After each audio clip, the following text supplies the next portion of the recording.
Ayan, isang magandang gabi po sa inyong lahat dahil may nag-comment po sa unang podcast namin ni Boss Uno. Shoutout po kay Sir Clarence Baculo. Napakaganda ng comment niya. Ano yung comment niya, Boss, kung natatandaan mo? Sabi niya surrender your will to God? Surrender your worries. Ayun, your worries to God pala. Ano ba yung, ano masabi mo? Ha? Saan? Wala, okay. O sige, umpisaan na natin dahil magandang podcast yung mangyayari ngayon. Dahil, naano ko sa ano ng electric fan. Ang gagawin niya off. Hindi, wait lang. Okay na yan. Dito ka na, boss. Hindi naman nila maririnig sa live. Hindi naman pala eh. Okay? Hindi na yan makakat kasi dire-diretso na tayo. Uy, dito ka, cameraman. Dito ka. Ako kasi ang, host. So dahil tapos na mag-question and answer sa akin si Boss Uno, siya naman ang tatanungin natin. Handa ka na ba, Boss Uno? Ready na. Ang unang katanungan, paano mo nasabi sa sarili mo na gusto mong sumama kay Maestra? Kasi dati guys, nung bago-bago pa lang kami, bago ako pumasok sa last work ko sa company, napunta ako dito, nadahan-dahan ako dito. Minsan mag-rest day ko, natambay ako dito para makita siya. Ang ginagawa naman nito, doon ako parang tinuruan niya ako pumesto doon sa cashier.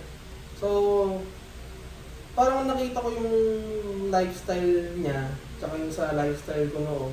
Sabi ko, okay dito parang alam mo yun, sa business kasi, yung iba yung sa company sa business eh. Pag yung, di ba, sa company every 15, 30 nasa, dito sa business, hindi naman sa nag-a-up ako, no? Yung sa isang araw, pwedeng kitain yung isang cut-off mo.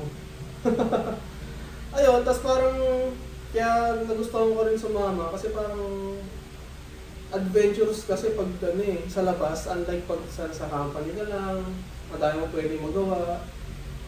Ayun, tas kasama ko pa siya. Wait lang, bukas pa yung mic mo. Bukas yan, guys. Wala ka, hindi bukas eh. Bukas yan. Ayun yung sagot ko sa tanong. So, may nabanggit siya now guys, na sabi niya, na nakita niya yung benta, na pag-compare niya yung benta ng sales ng pag napasok ka sa employee, tsaka ng business. O, doon tayo ngayon sa behind the back. Ano naman yung na-feel mo nung nakita mo ng, grabe, wala kaming customer, walang benta, walang pumasok na pera. Hindi ka ba na andon? Hindi ka ba parang, ayoko dito, gusto ko na magtrabaho ulit? Ganon.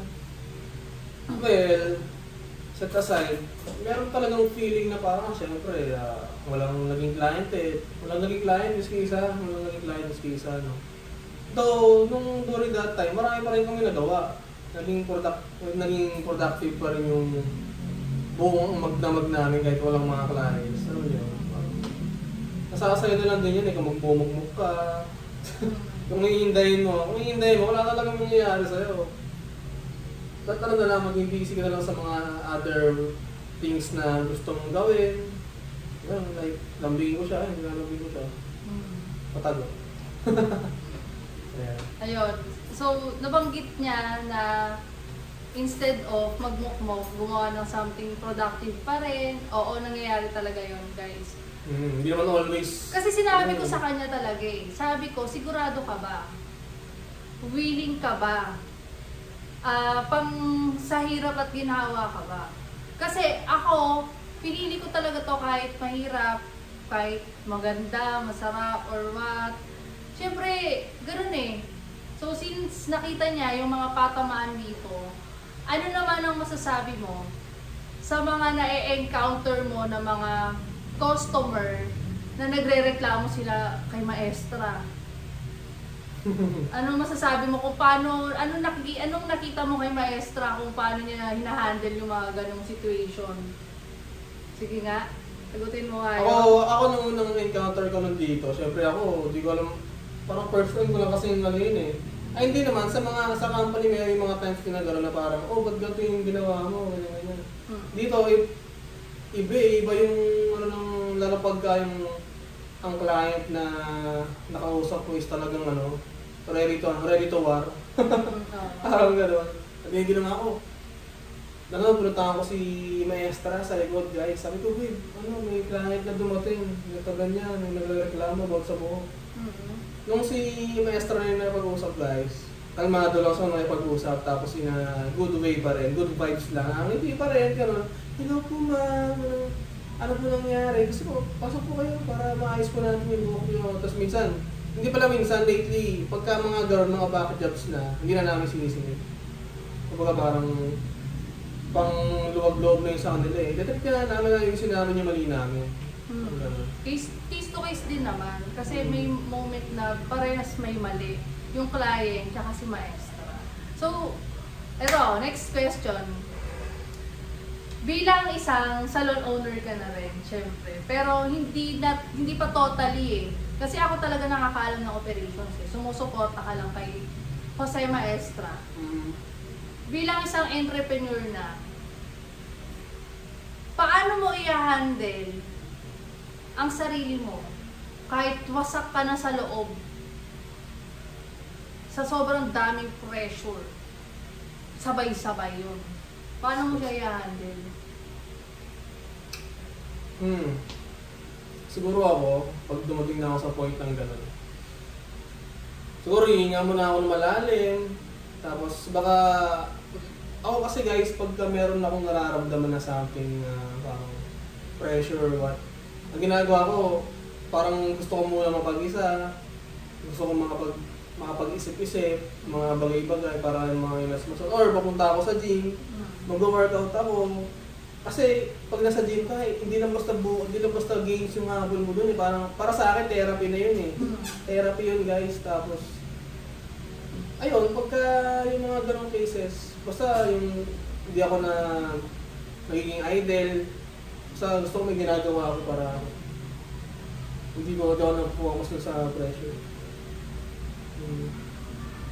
Next question. Marami kasi nagtatanong sa akin, no? Sinasabi nila na kumbaga, ito yung natanim sa atin eh, nung mga bata tayo eh. Anak, mag-aral ka magbuti para pag-graduate mo, magkaroon ka ng magandang asawa. Ng asawa tsaka ng trabaho. Oo. Ngayong wala ka ng trabaho, kasi dati ang trabaho niya sa magandang company. Siyempre, huwag tayo magbanggit ng company. Hindi ka ba na-brainwash like sinasabi nila na, bakit ka umalis? Sayang yung benefits. Sinayang mo eh. Sinayang mo. Sige, sagutin mo yan, Boss Uno. First one. Sinayang niya eh. Oh, sige, sagutin mo yan. First of all, naintindihan ko rin sila. Though, dapat intindihin din nila ako kasi buhay ko naman to eh. So, nasa akin pa rin yung decision. Tsaka, maganda nga yung benefits doon sa company. Ano kasi, para sa akin parang feeling ko marami pa akong magagawa eh. Marami pa akong pwede magawa. Maliban lang dun lagi ka na doon sa 8 hours, 12 hours. Pero, hindi ka ba nanginayang sa sweldo mo? Hindi eh. Okay. Hindi. Sige, sayang. Tapos maganda yung benefits ko dito. Ano ba benefits mo dito? Siya. So, dahil sinabi niyang ako daw yung benefits niya, anong nafe-feel mo kapag nakikita mo yung part ko na yung pangit kong side? Kasi naniniwala ko lahat ng tao may good side at may bad side. Even kayo mga viewers, alam namin na may good side, bad side kayo. Wala naman perfecto, guys. Oo. Anong maano mo na nakita mo yung bad side ko? Kung paano ko, alam mo yun, kung paano ko maging Who the players. Eh di, kasi ako guys, mahal ko siya eh. So, bilang partner as a guy, kailangan mo din intindihin yung babae. Hindi lang basta yung, pagkat yung bad side, nakita mo na, iiwanan mo na agad. Hindi, kailangan yung harapin mo. Mag-uusap kayo, communication, gano'n. Para okay pa rin yung outcome ng relationship niyo. Diba? So, Next question. Daming question, no? Putulin naman natin. Tanong ka ba? Tanong pa. Next question. Siyempre, nandito tayo sa business world. Nandito tayo kung saan pinag-uusapan ang pera. Usapang pera, guys. Usapang pera tayo. Hindi ka ba nape-pressure? Or hindi ka ba pinipressure ni maestra pagdating sa pera? Hindi ka ba niya inaaway pagdating sa pera? Or what? Ano yung na-experience mo habang kasama mo siya dito sa mundo ng pagnenegosyo? Sino si maestra pagdating sa pera? Pagdating sa pera? Guys, si maestra pagdating sa pera is napaka maano sa pera, mapagbigay. Parang, let's say, in a way, mapagbigay para mabigyan ng chance yung mga tao. Like, kung paano sila mag-grow. Hindi lang basta-basta sa pera eh. Ano mo yun? Parang pag-usapang pera, parang hindi lang basta pera eh. Kung di ba porket pera yung involved, pera lang yung ano. Hindi eh. Marami kayong matutuklasan kung bakit merong involved na pera. Kapag may hidden agenda, sa mga pagdating sa pera, doon mo makikita yung mga ugali ng mga tao, kung paano sila talaga makipag-halibiro sa'yo, yung mga friends, mga ganyan. So yun, guys. Pagdating sa pera, si maestra, guys. Maluwag. Tama ba yun? Hindi mo ba natatanong yun? Minsan sa sarili ko na, kung ako, may pera, hindi ako ganyan. May ganun ka bang tanong? Hindi ako ganun. Ako muna, ganyan. Hindi ako magpapapasok ng ibang ano dito. Itataguyod ko mag-isa to. Hindi ako mag-hire, or hindi ako solo mission. Hindi mo ba naisip yun? Hindi naman. Kasi kung gusto mo talagang mag-success sa business tsaka sa life na rin, hindi mo kaya mag-isa. Hindi pwede mag-isa ka lang. Pupunta ka dun sa success, pero sabihin natin it will take years. Pero pag may kasama kang solid yung circle mo, aangat ka talaga. Hindi lang mabilis. Though hindi laging ups, meron din mga downs din. Ano mo yun? Mas enjoy pag may kasama. So, eto, pati yung mga tanong sa'yo, boss. Kasi, hindi ko rin alam kung paano mo masasagot itong mga to eh. Kinakabahan din ako para sa'yo. So, dahil nandito na tayo, napag-usapan na natin yung pera, ano namang gagawin mo kung meron kang mga kaibigan na minamaliit ka nila dahil wala ka daw pera? Masasaktan ka ba? May inis ka ba sa kanila? Kahit ultimo yung ibang mga babae, may inis ka ba sa kanila? Minamalit ka nila? Hindi ako pag mga ganyang bagay, hindi ako nagagalit, guys. Kumbaga, mas nagiging humble pa ako eh. Kasi kayo na may pera ngayon. Kasi ako magkakaroon din naman ako nun eh. Diba? Pero ito guys, total, podcast na natin. Para makakilala nyo rin talaga kung sino ako. Dati, sa amin magtotropa, may mga times yung talaga na wala rin talaga ako. So mostly ako yung nalilibre. Pero alam mo yun, iba yung feeling ko, kaya rin ako nalilibre. Kasi wala naman akong galing something na parang mayabang eh. Oo. Alam mo yun? Ay, parang nakaka-relate ako sa ganyan. Parang yung, ba't si ganito nilibre, tapos ako hindi, na-left out tuloy ako. Kilala ko yun Tapos. Diba? Iba yung pagka nilibre ka na, ang dami namang sinasabi nito, ikaw na nilibre, ikaw pa demanding eh.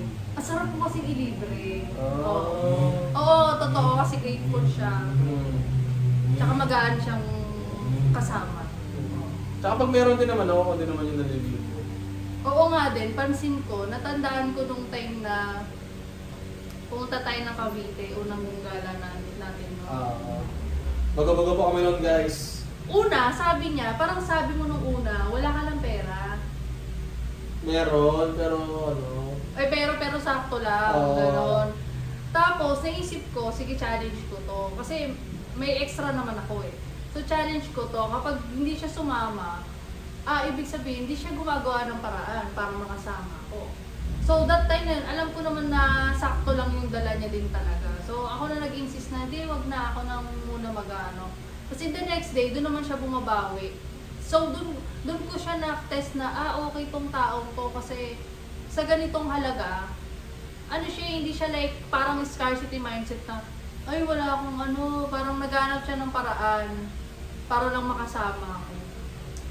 Yun. Ganun guys, pag gusto mo yung isang tao, gagawa ka ng paraan para makita, tsaka makasama, tsaka makama. Ay, hindi. Random So, eto pa, last question. Last question na tayo. Last na? Oo, last. Sa susunod na episode na ulit. Last question. Dahil nandito ka na, isang taon mo nang nakakasama si Maestra. Ano yung pinaka natututunan mo sa araw-araw na pamumuhay natin dito sa mundo ng entrepreneurship? Araw-araw. Kumbaga parang kaming natitake ko as lesson. Yes. Every day. Every day. Marami guys eh. Maraming ituturo sa'yo ang buhay araw-araw. Tsaka iba't iba yung ituturo din talaga sa'yo. Randomly yun guys, hindi nyo ina-expect na may mga gatong challenges every day. Which is great, which is thankful din ako at grateful na na-experience ko yung mga ganong klaseng bagay. Kasi Hindi ka ba kinakabahan? Hindi eh. Hindi. Kumbaga parang mas excited, nakaka-excite pa nga kasi kung anong everyday natututo ka eh. Natututo ka sa life. Ayun. So, hanggang dito na lang muna ang episode ng Uno de Maestra Podcast. Mag-comment kayo ulit kung gusto nyo ituloy namin tong podcast na to sa episode 3. So, yun lamang po. Wait. Baka meron din sila mga gustong topic din. Ay, oo nga. I-comment nyo yung mga topic na Mag-comment yan. kayo, guys. Tapos isa-shoutout namin kayo. So, yun lamang po at maraming salamat. Ayaw mapindot.